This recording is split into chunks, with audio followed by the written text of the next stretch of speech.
ये जो heart attack की समस्या बढ़ रही है, लोगों को लग रहा है कोरोना आने के बाद हार्ट अटैक बढ़ा है, मगर जिसको कोरोना नहीं हुआ है ऐसे लोगों को हार्ट अटैक आया है, तो हम क्या ऐसा बोल पाएंगे कि कोरोना आया है इसीलिए हार्ट अटैक आ रहा है? ऐसा बिल्कुल भी नहीं है। आजकल हमारी खान पान जो बदली है, हमारे किचन के अंदर जो नए मेहमान आए हैं, जो कि 5-10 साल पहले नहीं थे, जैसे कि मायोनीज आ गया, चीज आ गया, बेवरेजेस आ गया, कोल्ड ड्रिंक आ गया। फिर वो पहले तो क्या था, चाइनीज कभी कभी ही बाहर से लाके या तो बाहर जाते वक्त खाते थे। आजकल सोया सॉस, चिली सॉस, ये सॉस, वो सॉस वगैरह हमारे फ्रीज में रहने लगे। तो हम समझ सकते हैं, हमारे घर पे हम टमाटर की सब्जी काट के रखते हैं तो उसको हम 6-7 दिन से ज्यादा ठीक कंडीशन में खाने खा पाए, ऐसी कंडीशन में नहीं रख पाए। ऐसी कंडीशन में टोमेटो केचप आपके घर के अंदर 6 महीना कैसे ठीक हो रह सकता है, कैसे खाने लायक रह सकता है? तो उसको ठीक रखने के लिए उसके अंदर जो पेस्टिसाइड्स डाले हुए हैं उसको उगाने के लिए, उसको ठीक रखने के लिए जो टाइप 2 प्रिजर्वेटिव्स डाले जाते हैं, वो प्रिजर्वेटिव्स काफी हानिकारक रहते हैं हमारे हार्ट के लिए।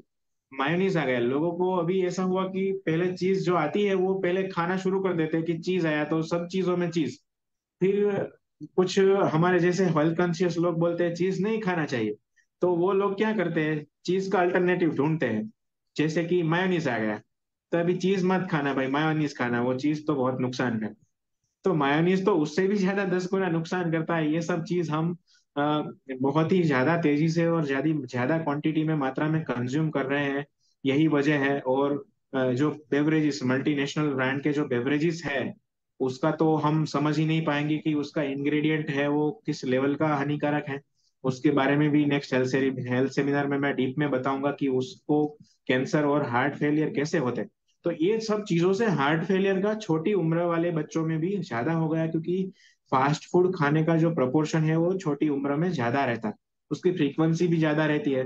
स्कूल कॉलेजेस में जा रहे हैं तो जो कैंटीन में मिल रहा है वो भी फूड है, वो भी नहीं खाना चाहिए, वो भी हानिकारक है। ऐसी कंडीशन के अंदर हमारा जो एडिलिपो है वो बहुत ही बेहतरीन काम करेगा।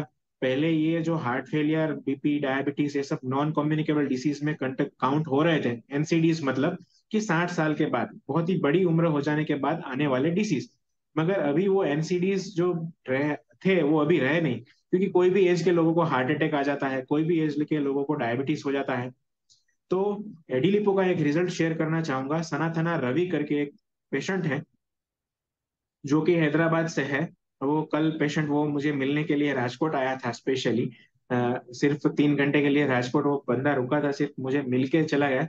तो उसका एक रिपोर्ट यहाँ पे मैं शेयर करना चाहूंगा, क्योंकि उसका जब हमने 2D इको निकाला तब उसका जो लेफ्ट वेंट्रिकुलर इजेक्शन फ्रैक्शन है, LVEF, सिर्फ 23% आया।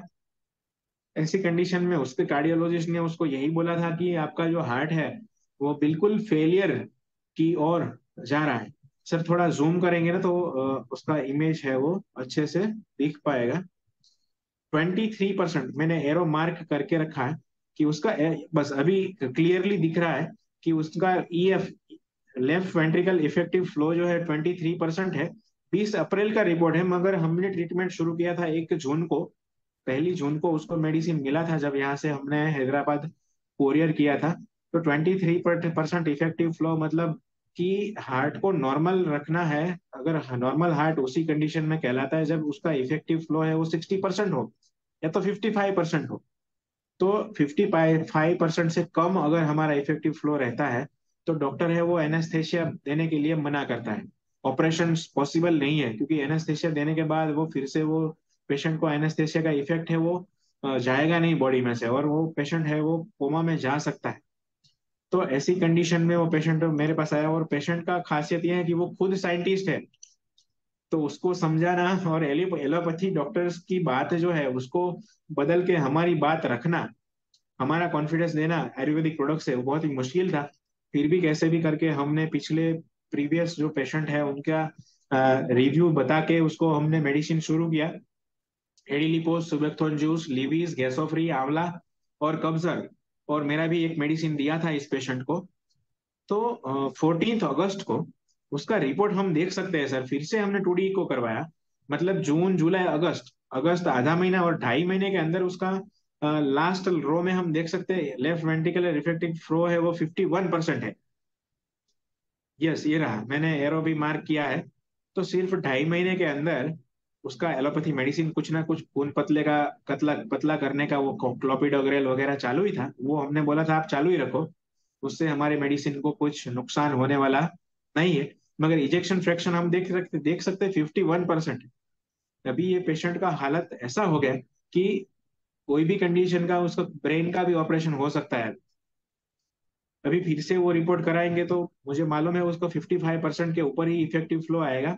तो मेरा सबको रिकमेंडेशन है कि हमारे घर में जो भी बुजुर्ग लोग हैं जिनकी 50 से ऊपर आयु आयु है, साल 50 साल हो चुके हैं, उनको मैंडेटरी 3 महीने का 2-2 गोली का एडिलिपो का कोर्स करवा लीजिए।